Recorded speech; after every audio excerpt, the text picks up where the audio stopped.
What even is the creator economy? Let's go over that real quick.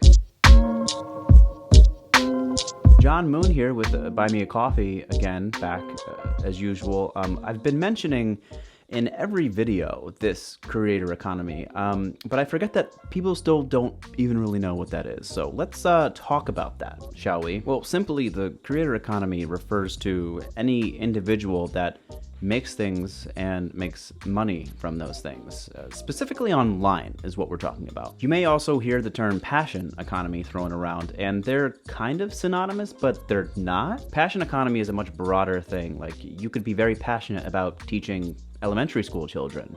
You're not necessarily doing that online, but you're passionate about it. You're part of, I guess, this passion economy. The creator economy is more of a subset of that. It refers to digital creators, people doing these types of things online. But what is even a creator? I know a lot of people run into this issue where they have to overly explain to people what they do as a content creator. It's a relatively new term. It's not taken very seriously, and it's not really legitimate in a lot of people's eyes. But it is becoming more of a thing.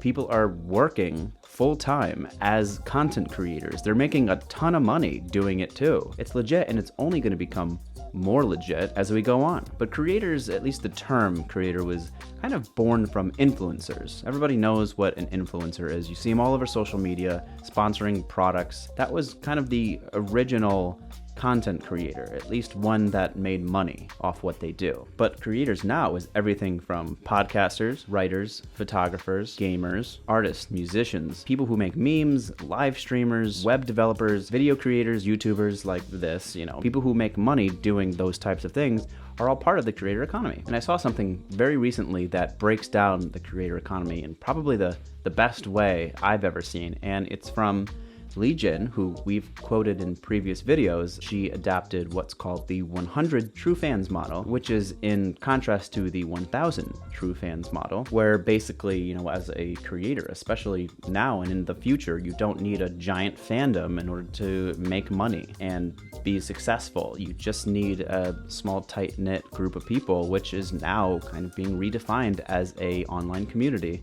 And we've certainly touched on that too in prior videos too. All of those videos are linked down below, so please check them out. But anyway, so she recently adapted the 4 phases of the creator economy. And I love this because it breaks it down very simply. We are actually in the 3rd phase, so we're not even in the 4th phase, but let's go through them right now. Phase 1, UGC, otherwise known as user-generated content. Basically anything that people make, post, create online. This dates all the way back to the dawn of social media. Remember MySpace? Remember LiveJournal? LiveJournal was the late 90s, if you can believe it. But MySpace is what a lot of people can consider to be like their first taste of social media. Creating your own page, customizing it, coding it, sharing the things that you liked with your friends, your top 8 friends. Remember that? You were a content creator if you were on MySpace. You were setting up your page for other people to see. And then obviously there's Facebook and YouTube and Twitter, and suddenly everybody was a content creator. If you've ever tweeted, you're a content creator. During this first phase of the creator economy, people really weren't making money off this type of stuff. They were just doing it because it was new and it was fun and it was a way to connect people. It's a social network. Phase 2 can be considered the rise of the influencer. This is where people started to figure out actually how to leverage social media to make some money. YouTube was a big pioneer of this when they released the partner program, when they started allowing YouTube channels to run ads and make money. So ads were one of the first ways that people were starting to use social media to make money, but also through brand deals. This is where influencers come in. They partner with a brand and make content sponsoring their products. The brand pays them, or at least sends them free product. That's primarily what influencers do, and those were some of the first creators. Which leads us to phase 3, which is where we are right now, and that is direct monetization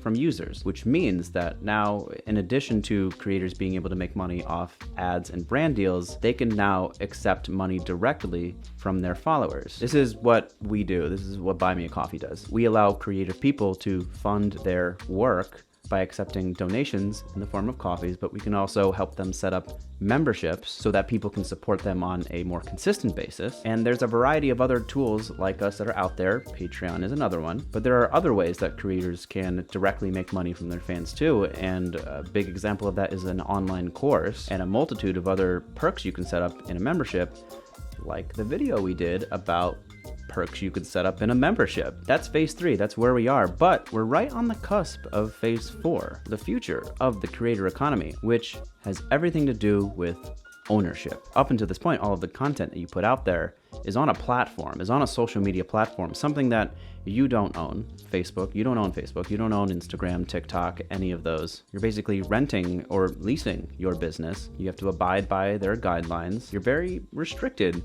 with what you can do. You don't fully own the content that you're putting out there. That's phase 4, is the ability to do literally whatever you want with your content. So what does that mean? How do you own your content? Don't you own it anyway? I mean, it's kind of confusing. Well, it has a lot to do with crypto, and it has a lot to do with community building too. This whole idea that you don't need a giant fandom in order to be a successful creator, you just need a tight-knit, loyal following known as a community that lives online, but then you can do whatever you want with. You can sell pieces of your content to those followers. If they really love what you do enough, then they're going to want to invest in you. So this whole thing, people invest in stocks, they invest in companies. You're soon going to be able to invest in people and creators, your favorite creator. Wouldn't it have been nice to invest in Lil Nas X, around the time that he released Old Town Road? He certainly will not go down as a one-hit wonder. If you had invested in him somehow back then, the value of whatever you invested in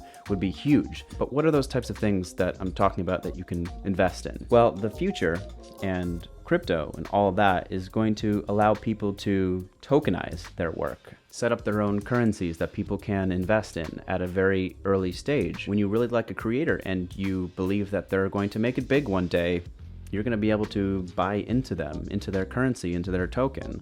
And then as they get more successful, the value of that goes up. And obviously people like to cover their ears whenever they hear anything about crypto, especially when it comes to NFTs. But that is phase 4. It's all about offering really exclusive stuff to your most loyal fans. And it's blurring the lines between creator and fan, where you're suddenly, as the creator, not this big ego that everyone's following, but you're instead kind of on the same level as your followers. Within this community that you've created, you're all working together to make content, to make decisions based on your growth and your content, basically creating a business with employees. But these employees are your community members, and they're going to work for you regardless. They don't even have to be paid. Why? Because they have a stake in your fame. They have bought into your coin or your token, the stuff that you have full ownership over. You can do whatever you want with. You can break up into pieces and sell those pieces. I'm sounding like a total crypto bro right now, but that's the point of this video. But so I guess the question that some people might be asking me, it's like, well, I have no interest in getting into crypto, so what does the future look like for a normal person like me? Well, you can still form a community without offering any of that crypto bullshit.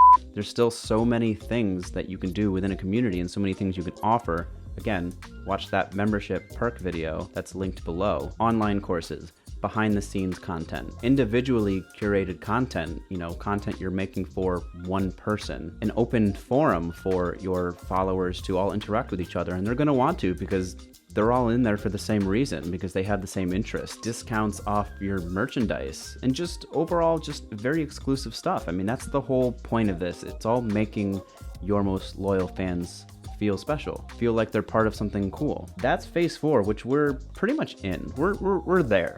You can start doing this stuff right now. Buy Me a Coffee allows you to take those initial steps to getting some of your occasional supporters and donators, but you can also start setting up memberships through Buy Me a Coffee too. And then from there, you can start forming your community. And whether or not you want to go into that crypto stuff is up to you. There are still ways to take advantage of this next phase of the creator economy.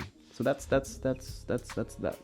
Man, you can tell I've had way too much coffee because I start turning into a crypto bro. But anyway, I'm gonna sign off and leave you with this, that whatever type of creator that you are, and whatever path you choose to take with your creative work, just know that there are some really amazing opportunities in the pipeline for you as a creator. And what it means to be a creative person is going to become way more mainstream and taken way more seriously. So now is the time, if you haven't already, to start putting your creative work out there and finding that support. And Buy Me a Coffee is a great place to start. So yeah, until next time, happy creating, everyone, and cheers.